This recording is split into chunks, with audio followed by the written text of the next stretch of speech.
안녕하십니까? 7월 23일 금요일 인도네시아 헤드라인 시작합니다.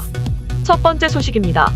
인도네시아 코로나19 확진자가 총 298만 3,830명으로 늘어났으며 이 중 사망 7만 7,583명, 완치 235만 6,553명으로 집계되어 2.6%의 치사율을 보이고 있습니다. 인도네시아의 코로나19 1일 확진자 수는 주말을 계기로 3만 명대 수준으로 감소되었지만 지난 21일 1,383명의 사망자가 발생하여 역대 가장 많은 사망자를 기록하였습니다. 인도네시아의 코로나 확진자는 감소세를 보이고 있지만 사망자는 전 세계 다른 국가들과 비교하여 가장 많이 발생하고 있습니다. 지난 20일 인도네시아의 1일 사망자 수는 1,280명으로 2위를 기록한 러시아의 사망자보다 496명이나 더 많은 수치를 보였습니다. 특히 3위를 기록한 멕시코의 138명보다 10배 정도로 큰 차이를 보이며 심각한 의료 붕괴 상황을 보이고 있습니다.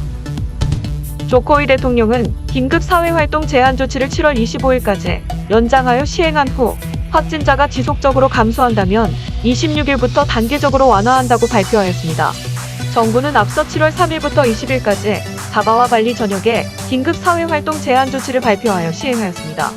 해당 제한 조치의 가장 큰 목적은 코로나의 전파를 차단하며 의료체계 붕괴를 예방하고 중환자의 진료에 차질이 없게 하여 생명이 위협받지 않기 위함입니다.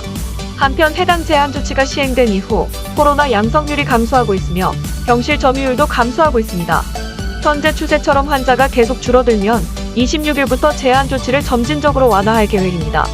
완화가 될 경우 생필품 재래시장은 수용인원 50% 선에서 오후 8시까지 영업이 가능해지며 일반 재래시장도 수용인원 50%에서 오후 3시까지 영업이 가능해집니다. 또한 이발소, 야외 영업식당, 노점상 등은 오후 9시까지 영업이 가능해집니다. 한편 대사관은 신규 확진자가 줄어들고 있지만 매일 3만 명 이상의 신규 확진자가 발생하고 있으니 동포분들의 엄격한 보건수칙 준수와 사회적 거리두기에 각별히 신경 써주기를 요청하였습니다. 1년 이상 지속된 코로나 대유행 속에서 코로나로 사망한 의료진의 수가 1,400명에 육박하는 것으로 나타났습니다. 인도네시아 의사협회에 따르면 2021년 7월 18일까지 코로나로 사망한 의사는 545명이고 간호사는 445명입니다.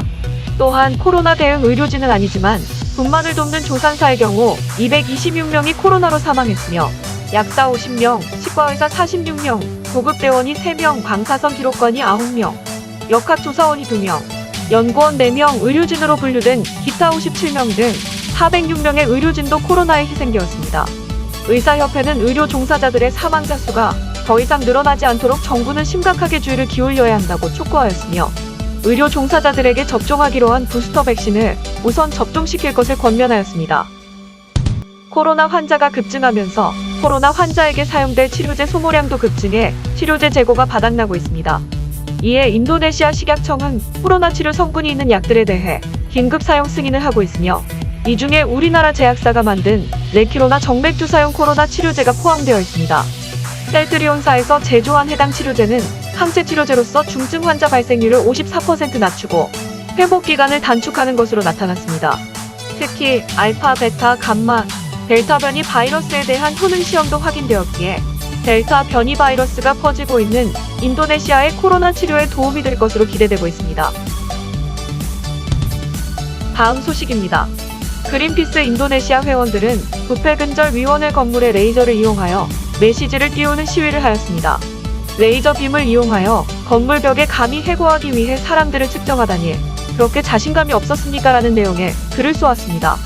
이는 부패 근절 위원회에 국가 통찰력 테스트를 통과하지 못해 곧 해고될 위기에 처한 직원 51명을 위해 시위를 주도한 것으로 보여집니다.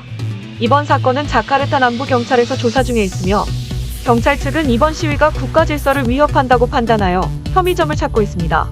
하지만 경찰과는 별개로 부패근절위원회는 해당 시위를 높이 평가한다는 성명을 내었습니다. 성명을 통해 부패근절위원회는 인도네시아의 부패 근절을 위해 노력하고 있으며 사회의 모든 부분에서 부패가 근절되어야 한다고 전했습니다. 한편 그린피스 회원들은 2019년 10월에 통과된 노동법 개정안으로 인해 민주주의가 퇴보했다고 주장하며 이후에 또 다른 법 개정을 통해 환경 파괴, 토지 오염 등의 환경 오염도 일어날 수 있다고 주장하였습니다.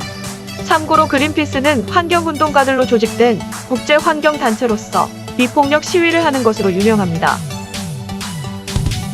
다음 소식입니다. 우리나라 정부가 코로나 대응을 위해 산소 발생기 350대와 인공호흡기 35대를 인도네시아 정부에 지원하였습니다. 박재성 대사는 11일 이와 같은 내용을 전하면서 어떤 나라도 코로나 팬데믹을 혼자 극복할 수 없다는 성명도 냈습니다. 지난 18일 산소 발생기 200대가 도착하였고 나머지 150대와 인공호흡기 35대도 가까운 시일에 도착할 예정입니다. 박태성 대사는 이번 지원을 통해 한국이 인도네시아의 산소 확보에 조금이라도 기여할 수 있기를 기대한다고 전했습니다. 또한 우리나라 정부는 앞으로도 인도네시아 정부와 긴밀한 협력을 통해 코로나에 공동 대응을 해나갈 예정이라고 밝혔습니다. 한편 올해 한국은 코로나 대응 역량 강화를 위한 협력의 일환으로 인도네시아 정부에 400만 달러를 지원하였습니다. 해당 지원 중 일부는 PCR 검사 키트 제공, 보건 인력 자원 증원 프로그램 시행, 도서 상간 지역의 코로나 확산 극복을 위한 지원 등이 포함되어 있습니다. 다음 소식입니다. 고젝과 토코피디아의 합작회사 고토는 인도네시아 상공회의소와 사마토르 그룹과 함께 코로나 중증 환자를 위한 산소 치료시설을 개발하였습니다. 상호협력 산소하우스라고 명명한 해당 시설은 코로나 중증 환자들을 위한 시설로서 특별히 제작한 산소 공급 시스템과 진료 장비, 그리고 환자용 침대들이 들어있는 시설입니다. 무료로 운영될 코로나 중증 환자 치료시설은 코로나 환자들이 많은 양의 산소가 필요한 것에 주목하여 산소 발생 기계를 환자 침대까지 라인으로 연결해 산소통 교체나 보충 없이 끊임없게 산소를 발생하여 공급할 수 있도록 제작되었습니다. 해양투자부 장관은 코로나 극복을 위한 민간의 적극적인 협력과 역할을 보여주는 좋은 사례라며 관련 기업들에게 해당 치료시설 건설에 감사를 표했습니다. 산업부 장관과 조코이 대통령도 해당 시설에 방문하였고 민간 주도의 코로나 극복 모델을 적극 지지한다는 말을 남겼습니다. 시설 관계자는 향후 여러 지역에 세워질 예정이며 여러 중소형 병원들에도 시설을 제공할 수 있다고 덧붙였습니다. 참고로 인도네시아는 중환자실을 운영할 수 있는 대학병원이나 대형 병원 외에는 산소 관련 시설이 부족한 것으로 나타났습니다. 다음 소식입니다. 인도네시아 국방부는 우리나라 초음속 고등훈련기 6대를 추가 수입하기로 결정하였습니다. 인도네시아 국방부와 한국항공우주는 전술인문 훈련기 TOC-바이 6대와 지원 패키지를 공급하는 내용의 계약을 맺었습니다. 총 계약 금액은 2억 4천만 달러이며 납품 기한은 2024년 10월까지입니다. 인도네시아 국방부는 2011년에도 한국항공우주의 고등훈련기 16대를 구매한 바 있습니다. 참고로 TOC-바이 훈련기는 인도네시아 공군의 요구사항에 맞춰 개량된 기종으로 훈련과 공격 임무를 동시에 수행할 수 있도록 되어 있습니다. 인도네시아 개량형은 기본형에는 없던 레이더 경보장치를 수직꼬리 날개와 주날개에 장착하였고 20mm 기관포를 제거하였습니다. 이처럼 T-50은 구조 변경이 용이한 장점이 있으며 우리나라에서 운영하는 T-50 훈련기도 공격형 전투기로 변형하는데 7일 정도 소요된다고 합니다. 특히 완전 무장 시 작전 반경은 550km 수준이지만 훈련용으로 외부 연료 탱크 장착 시 최대 2595km 항속거리를 자랑합니다. 다음 소식입니다. 가정 간편식 전문 기업 테이스티9이 인도네시아의 첫 해외 법인을 세웠습니다. 가정 간편식을 전문으로 취급하는 스타트업 기업 중 최초의 한국 기업입니다. 테이스티9은 인도네시아 공장에서 한식은 물론 현지 음식도 간편식으로 제조할 예정입니다. 현지에서 인력을 기용하고 재료를 조달하기 때문에 관세, 물류비, 인건비가 절약될 수 있다는 것이 테이스티9 측의 설명입니다. 본격적으로 가동될 시기는 내년 초로 보고 있으며 코로나 확산이 어느 정도 잦아들 시기로 예상하고 있습니다. 특히 테이스티9은 소량 직접 생산 후 OEM 대량 생산 방식으로 사업을 펼치고 있습니다. 해당 생산 방식은 트렌드에 맞는 간편식을 기획해 생산까지 소량으로 빠르게 진행한 뒤 성공 가능성이 보이면 OEM을 통해 대규모 생산에 나서는 것입니다. 이와 같은 회사 운영 방식은 트렌드에 맞춰 발빠르게 변화를 할 수 있는 장점을 가지고 있습니다. 한편 테이스티9의 2020년 매출은 총 240억 원으로 2019년의 73억 원에 비해 3배 넘게 증가하였습니다. 이처럼 가정 간편식 시장은 식생활 문화 변화와 코로나 위기 심화로 인해 급성장을 하였으며 앞으로도 성장세가 뚜렷한 것으로 분석되고 있습니다. 다음 소식입니다. 인도네시아 에너지자원부는 2021년에 4개의 신규 재련소가 가동되었고 올해까지 총 23개의 재련소를 만드는 것이 목표이며 최종적으로 2024년까지 53개의 재련소를 건설할 계획을 발표하였습니다.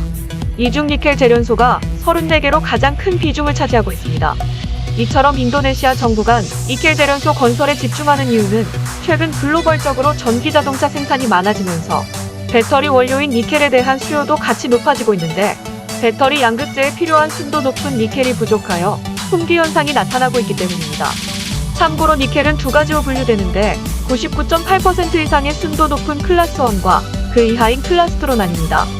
하지만 현재 인도네시아에서 생산되는 니켈은 순도가 낮은 클래스 2에 속합니다.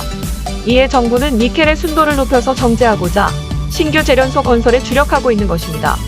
하지만 이 과정에서 다량의 탄소 배출을 피할 수 없어 탄소 배출 제로에 도전하는 인도네시아 정부가 어떤 선택을 할지 귀추가 주목됩니다. 시청해주셔서 감사합니다. 다음 시간에 뵙겠습니다.